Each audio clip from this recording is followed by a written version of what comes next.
Hey everybody, my name is Killian. Jessica. Nico. I'm Tim. Matthew. We are the cast and creative team of MIROR, which came out on Christmas. Thank you very much for watching, and we decided we would do a quick talk back. Some of the viewers had some questions, and we were like, "Oh, these are interesting." So let's do some quick Q&A stuff. I've got some of the questions here. This first one is for Zan. Why blue for the distortion scenes? So I guess why blue for the last third of the movie? All right. So, what? Nothing. You just looked. You're like. You're ready. I want to sound smart. I want to sound. You are smart. Uphill battle. So first of all, Human Pincushion is a theater company before it is a film company. Yes. And we wanted to try to keep at least some of the effects practical. So like all of that blue lighting that you see did not happen in post. It's all with gels, and it's done in a way that feels very theatrical.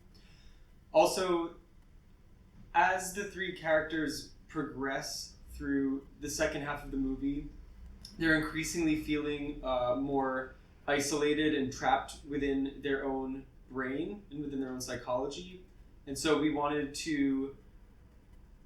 What am I trying to say? We wanted to make it feel like we were in a different space than stasis without actually having a different setting. So we're keeping the same kitchen, the same living room, the same bedrooms, but everything looks different because it's all in blue. And also blue makes red pop. So if you notice in the scene in which Killian's character Oliver is cutting his stomach, we have this shot that is from the perspective of the sink, looking at the entire kitchen.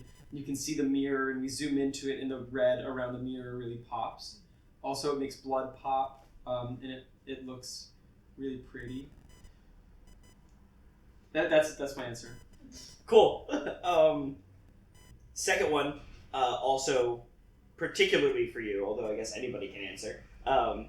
Was the choice to use close-ups on specific body parts as a way to enhance the distortion of the features a choice in the script, or was it something that was decided by the director and the cinematography team? Well, it wasn't so much decided as it just sort of happened. It was more of an aesthetic that emerged, rather than being applied. Originally, when the script was written, we intended to have characters facing the mirror, and then the reflection in the mirror would either look a little different or be doing something different.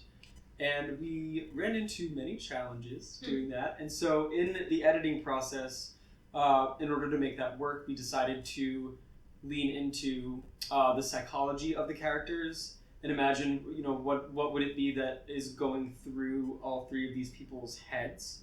And that is what allowed us to, have the close-ups on the facial hair emerging, or the blemished and, strangely colored skin, or, the double exposures of Oliver, inflating and deflating. Yeah, it was a happy accident. Yeah.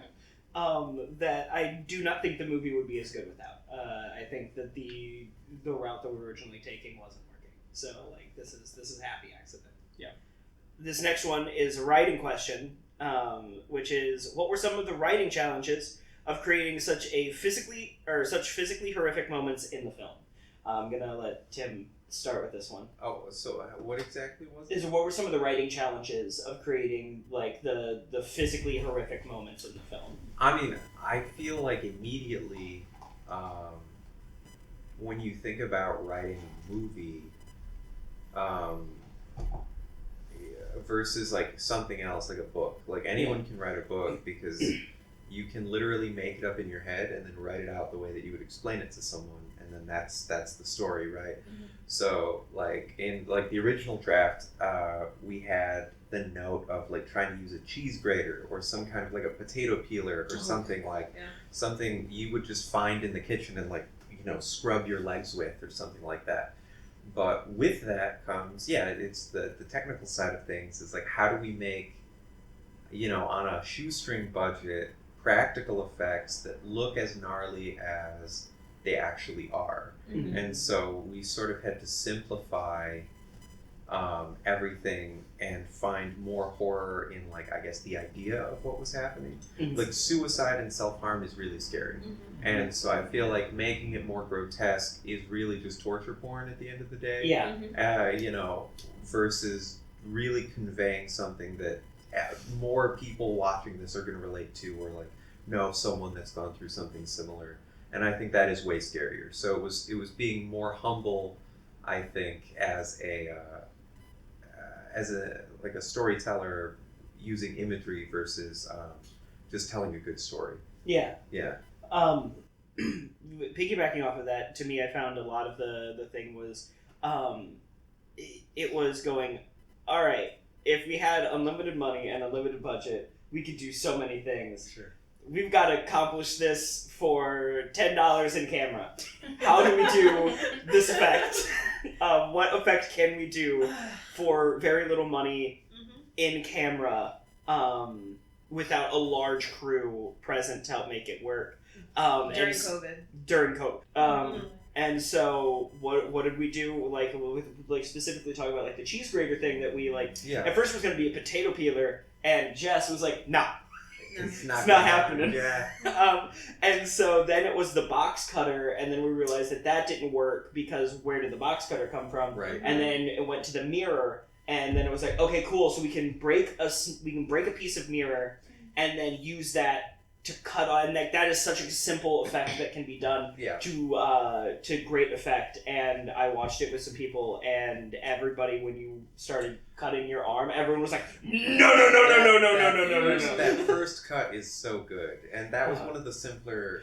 That's simpler the things to simplest pull effect off. that we did in Yeah, the it whole was thing, so besides fast. Nikel's face scrub. Like we got it in 1 or 2 tries. Yeah. Yeah, the using like creating that effect was such just a stage trick. Like it was a piece of like it was the prop mirror piece that we had made. Yeah. And then we just put fake like gel blood on the back of it, Yeah. and Tim just had to hold it in a specific way and drag it across, and it just left the line. Yeah. That was great. Gaff tape and blood. Yep. Yep. And then with Nikel's face scrub, it was we like replaced the steel wool with, we painted a large chunk of stipple sponge red, or not red, silver, and then Mhm. covered it in fake blood, and so Nikel could really just go at her face with it because it was just a stipple sponge.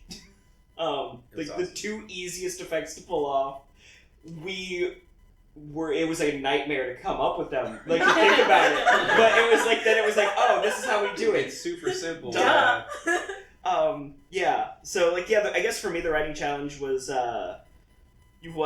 as Tim was saying, like very like keeping ourselves like away from the torture porn aspect and being like, no, this is like, let the horror of the moment speak for itself, not trying to make it so like Mhm. and then also being like, but how do we do this? Mhm.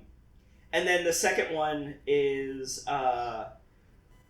did you have the body dysmorphia for each character and then hire the actors for it later, or was the character written for each actor? I didn't hire any of these guys. I mean, Accurate. They kind of just came with it. Kind of. Accurate. Like, we were like, hey, do you want to work? We've already got it cast. And you're like, sure. I mean, it's a little bit of both, I think, because we originally thought of Nikel before we really came up with it. So part of it was figuring out who we were going to write for Mhm. before we wrote for it. But I mean, when I wrote through, I wasn't thinking, okay, I'm just going to do exactly what I'm going through, and then, you know what I mean? I tried to be a little bit more thoughtful just in like a broader sense. Like this main, like every single thing that Drew goes through is not exactly how I experience everything, but like I have like a point of view that like I can empathize with everything that's happening. Yeah. So it's like it's both. It has to be both. Yeah. Yeah. I mean, yeah. I like we definitely knew who we were writing for. Sure. Like you know, like I knew that I was going to play Oliver. Tim knew that they were going to play Drew. Yeah. We were like 90% sure that Nicole was going to play Harper. Like, because it was all down to we were writing it. We were like, if Nicole likes the script, then Nicole plays Harper. But if Nicole doesn't like the script, then we find somebody else to do it. And so yeah, it was definitely a little bit of that, and then yeah, kind of being like, not everything that Oliver goes through is the same stuff that I've gone through. It's sort of like I took what I went through and took it to the nth degree. I was like, what is my worst self-esteem look like if it's also like on steroids? Like what is like the worst of the worst that I've ever gone through look like if it's like put in a magnifying glass? Yeah. And so like that was so a little bit of column A, a little bit of column B.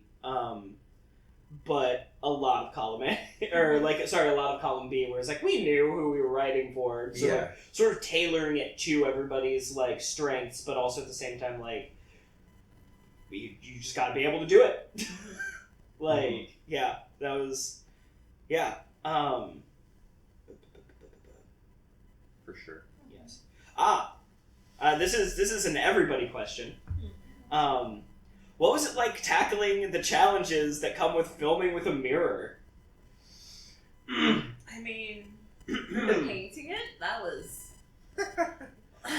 horrendous. Making the mirrors look like the SCP was kind of an ordeal. Oh my god, I remember us, like, on that level, finishing the painting, and just, like, you and I looking at the mirrors being like, sorry, curse. These are ugly these ugly as sin. Like, it's just... I remember, too, like, I reread the SCP while we were painting them, and it's actually, like, in the original file, it's pink and red hearts.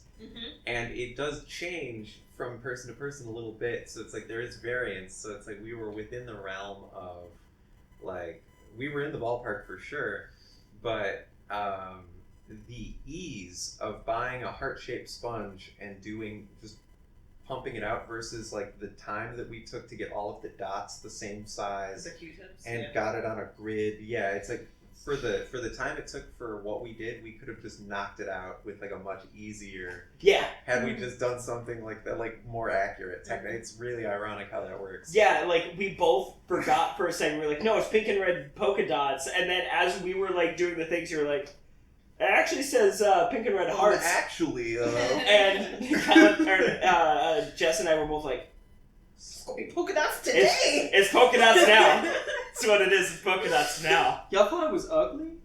Yes. Yeah. Hey, I have one of them hanging in my room. I have one too in my kitchen. There's like 4 mirrors. I tried to get 3 now. I tried to keep it hung up where we had it in the house, and Rachel was not about it. She was like, "No, it has to come down." Curse mirror. Yeah. It's down my It's ugly as sin. It's so I bad. think it's a little like yayo. It's kitschy. You know? Yeah. It's kitschy. Okay. It's grandma's house a little bit. Oh my god, y'all have no taste. Hey, I have one in my room. That's all I'm saying. So, what were some of your like challenges of filming around a mirror? Well, it was a big pain in the butt for me and Ethan, the DP. Everyone was in the mirror all the time, so that was a challenge. Yeah. Sorry that we're not all vampires. So yeah, there was that. Oh, so there were 2 different versions of the mirror present, shot to shot. There is a reflective surface and a non-reflective surface. Yes. And when we set out to make the film, there was a rhyme and a reason for that. But we only had 4 days to do this. Yeah. We ended up taking 6. Yeah.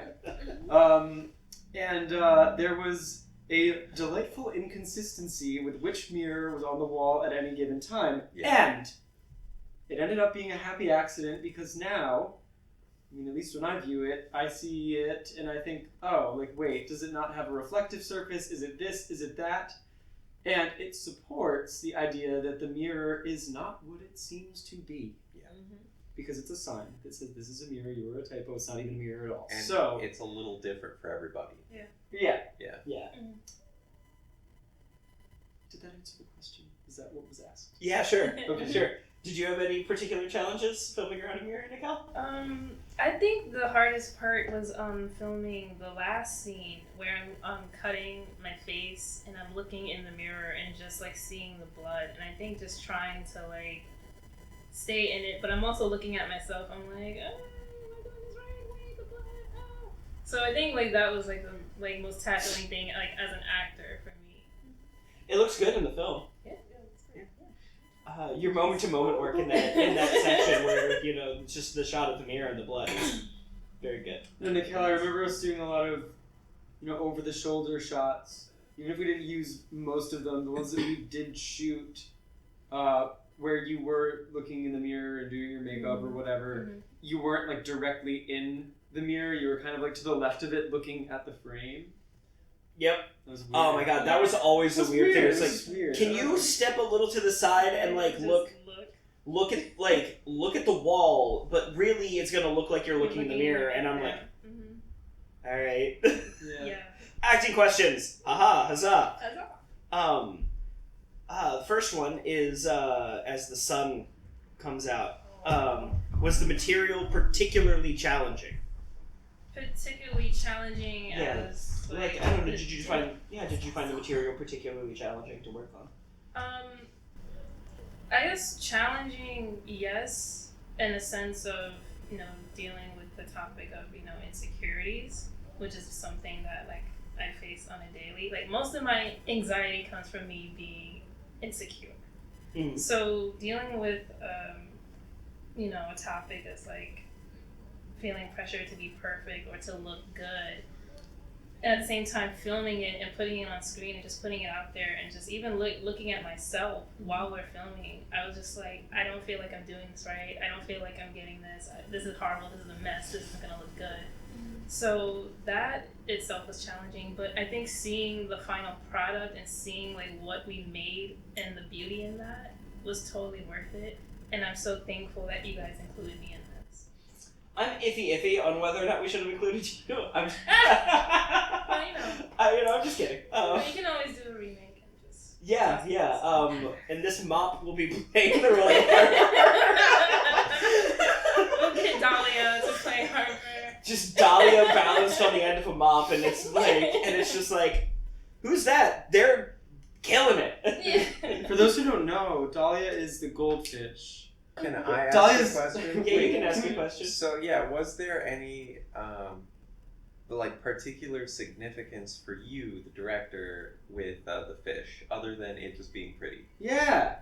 Actually, I can't take full credit for the. Okay, wait. Full disclosure. Here's what happened. Ethan, the DP, had an idea to put a fish in the film because it would be a silent observer to all of the horror happening. I really liked this because it reinforces the idea that there is a little creature trapped within the confines of a very small space who can see nothing but its own reflection. Mirror. So that is the metaphor of the fish.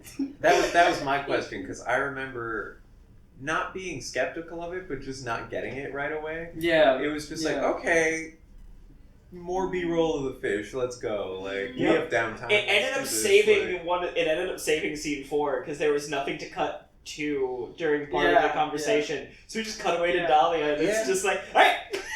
Yeah, why not? If we didn't have any other B-roll to cut to, it's like, Dahlia, I guess, works. Yeah. It's pleasant. Yeah, Tim, did you find working on the material challenging? Not writing it, but like actually performing it. I don't think that performing the material was as challenging as it was just getting everyone moving together.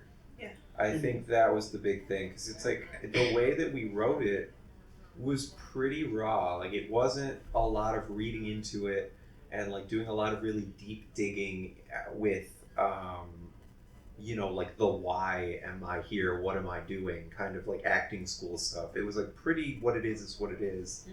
So like finding honesty, I think we did a service to ourselves by just being very straightforward. It was just like, am I gonna hit it when they're filming, when they like on the mark? It's like, is everyone else gonna be on top of it if I fuck it up? You know what I mean? How many times is it gonna take to do it?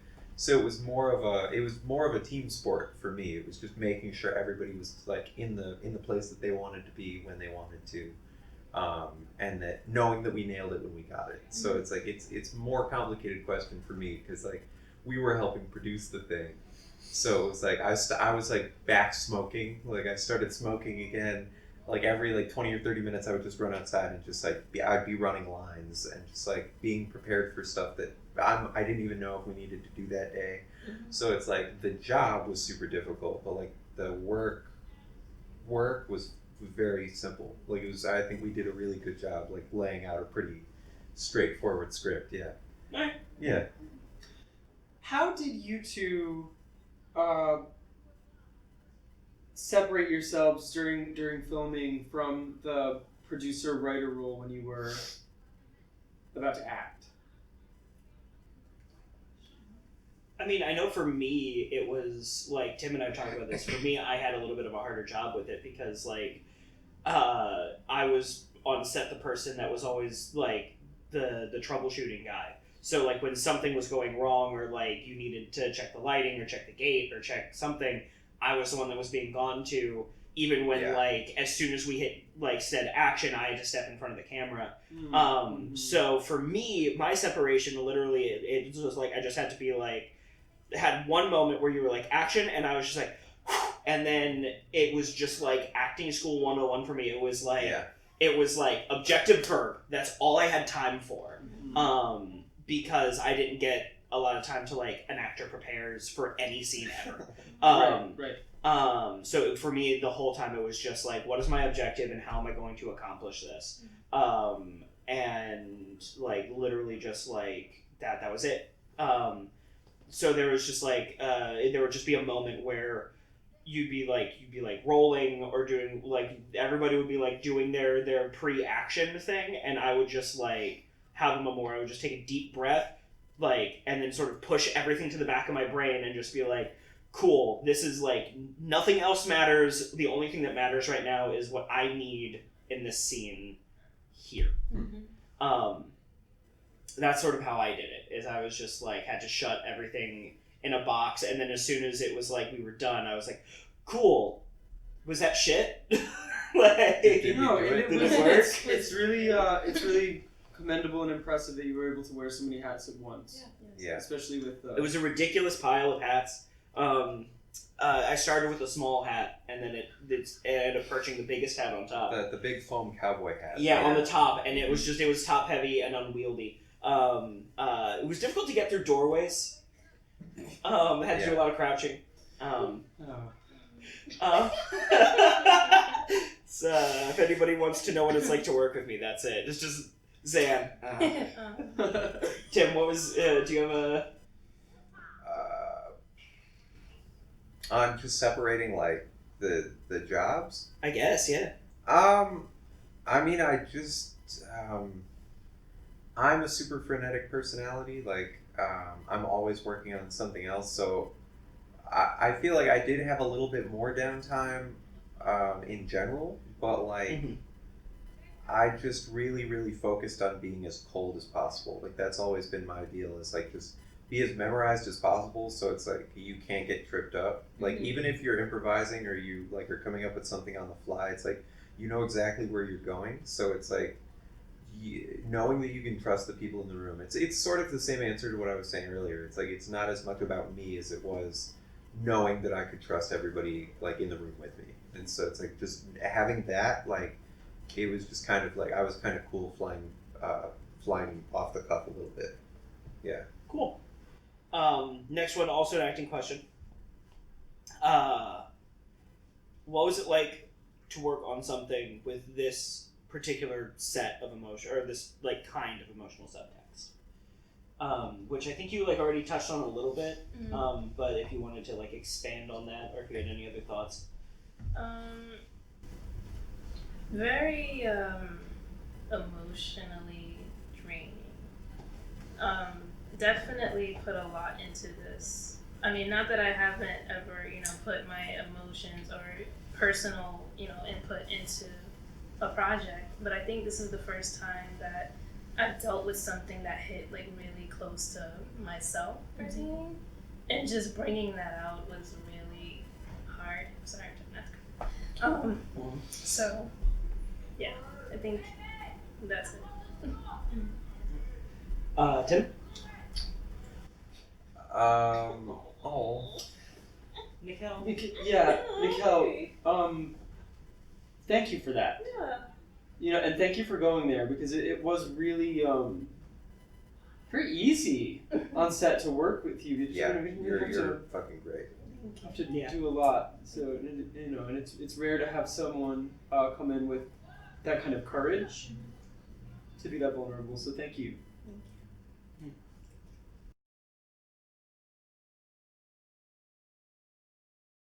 What were some of the challenges of doing the makeup for the movie? Mainly just like trying to make sure that everything is sanitized, with doing like pretty much was just like trying to shoot this through COVID. All, if not a majority of the stores in our location were running out of isopropyl alcohol.